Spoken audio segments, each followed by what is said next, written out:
Assalamualaikum warahmatullahi wabarakatuh. Selamat pagi semuanya.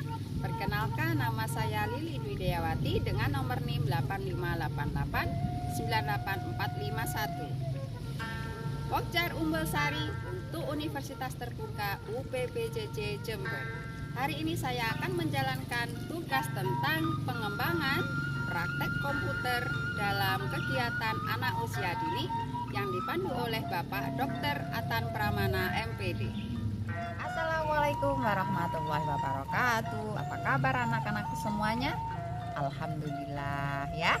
Hari ini Bunda akan memberikan cerita tentang kisah legenda dari daerah Jawa Barat, yaitu mengenai judul Telaga Warna. Nah, Telaga Warna ini berasal dari Jawa Barat. Diceritakan bahwa di Jawa Barat ini ada kerajaan bernama Kuta Tanggahan. Kuta Tanggahan ini mempunyai tanah yang makmur, rakyat yang makmur, yang damai, subur, dan begitu kaya. Anak-anakku, di kerajaan Kuta Tanggahan ini dipimpin oleh Raja Swartalaya dan permaisurinya bernama Purbalana. Raja Swartalaya memiliki permaisuri cantik yang namanya Ratu Purbalana. Di suatu ketika, raja dan ratu pun berjalan-jalan berkeliling kerajaan untuk melihat kondisi rakyatnya. Di sana Putri menyapa seorang anak dan ayahnya saat bertani. Di suatu malam, Ratu Purbalana merasa sedih. Raja pun menghampiri si ratu dan berkata, "Oh istriku, kenapa kau merasa bersedih?" Permaisuri pun menjawab, "Rajaku, mengapa ya kita kok belum diberi putra oleh Tuhan?" Setelahnya, karena melihat istrinya selalu bersedih tiap harinya, raja pun memutuskan untuk pergi bertapa ke hutan. Dalam pertapaannya, raja pun meminta kepada Tuhan. Dia menginginkan apa yang menjadi keinginan sang istrinya bisa dipenuhi oleh Tuhan. Hari pun berlalu, waktu pun terus berjalan. Raja pun merasa bahwa doa-doanya tuh terkabulkan. Akhirnya raja memutuskan untuk kembali ke kerajaan untuk menemui dan memimpin kerajaan yang kembali. Hal yang diinginkan ratu dan raja pun terlaksana. Apa yang diinginkan ratu dengan menginginkan sebuah keturunan, sebuah anak, telah muncul di kehidupan mereka. Mereka sangat bahagia dan senang memiliki putri yang cantik bernama Purbasari. Hari pun berganti, waktu pun terus berjalan. Putri yang kecil tadi sudah beranjak menjadi sosok gadis yang dewasa. Nah, suatu hari Putri ikut ayahnya pergi berkeliling kerajaan yang disertai oleh Bapak Patih. Nah, di perjalanan ini Putri nih melihat sesuatu yang menjadi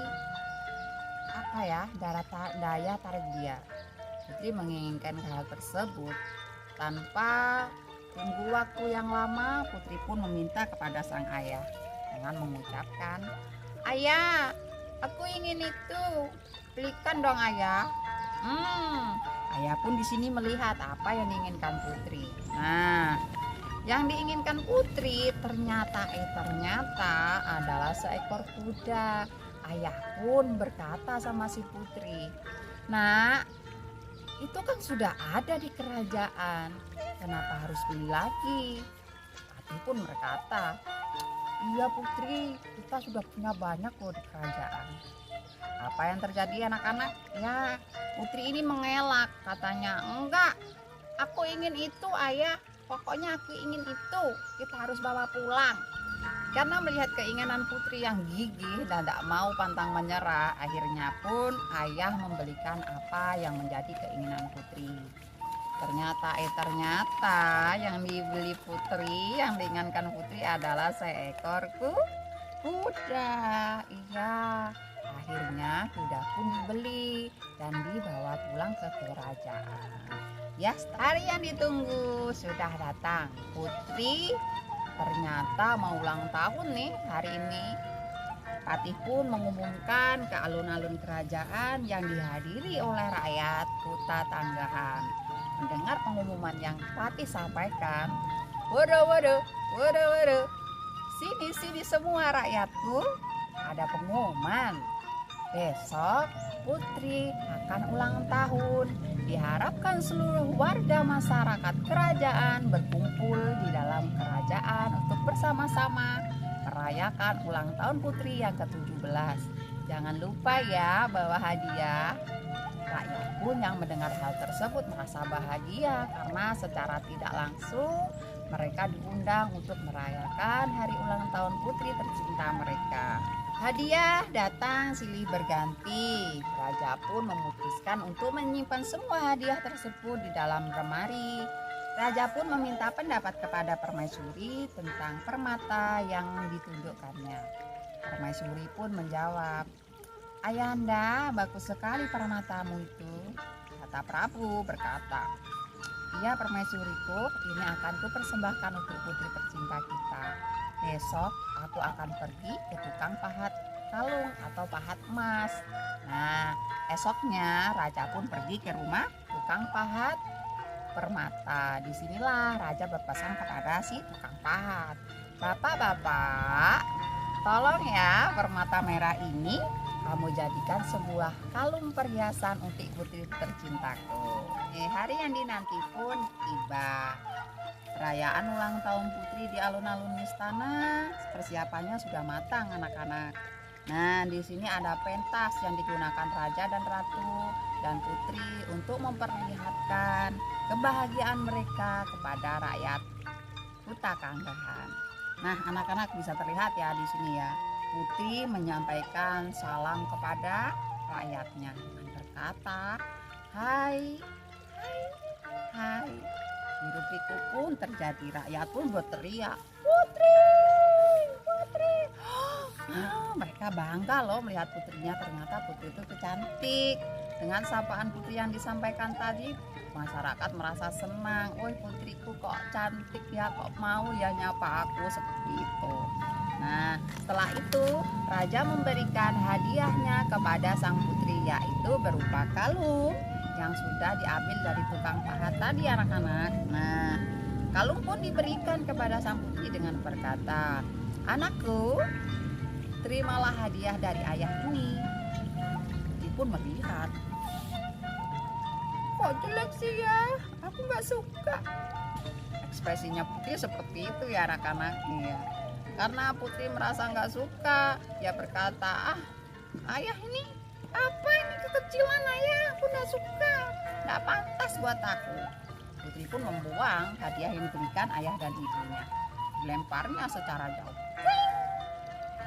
Ya, setelah itu apa yang terjadi? Raja pun kaget melihat perlakuan si putri ini. Karena melihat permata atau hadiahnya yang dikasihkan kepada putri tadi dibuang, ekspresinya si raja begini. Di hatinya berkata, "Kok begitu sih anakku? Itu kan hadiah dari ayah dan ibu, kok dibuang?" Nah, setelahnya karena melihat hal tersebut, rakyat pun kecewa. Rakyat pun juga kaget di sini anak-anak. Ada yang berkata, "Tidak, oh no, tidak, jangan putri."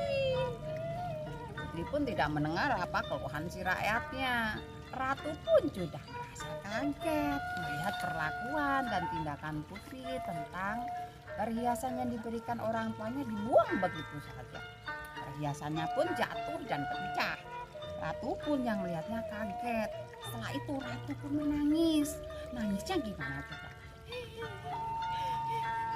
Di hati ratu berkata, "Kenapa putriku? Kenapa kamu begitu? Mengapa engkau tak hargai sedikit pemberian ayah dan ibu?" Rakyat yang melihat ratu yang menangis, rakyat pun ikut bersedih dan ikut menangis. Dari situ, tangisan ratu dan seluruh rakyat Kuta Tanggahan menenggelamkan kerajaan Kuta Tanggahan sendiri dan juga menenggelamkan perhiasan yang diberikan raja dan ratu dari kerajaan Kuta Tanggahan. Kalung yang diberikan tenggelam anak-anak. Setelah itu mulai ada air. Setelah itu air mata pun menjadi banyak dan begitu menenggelamkan kerajaan Tukatanggahan. Hilanglah yang namanya kalung itu tadi.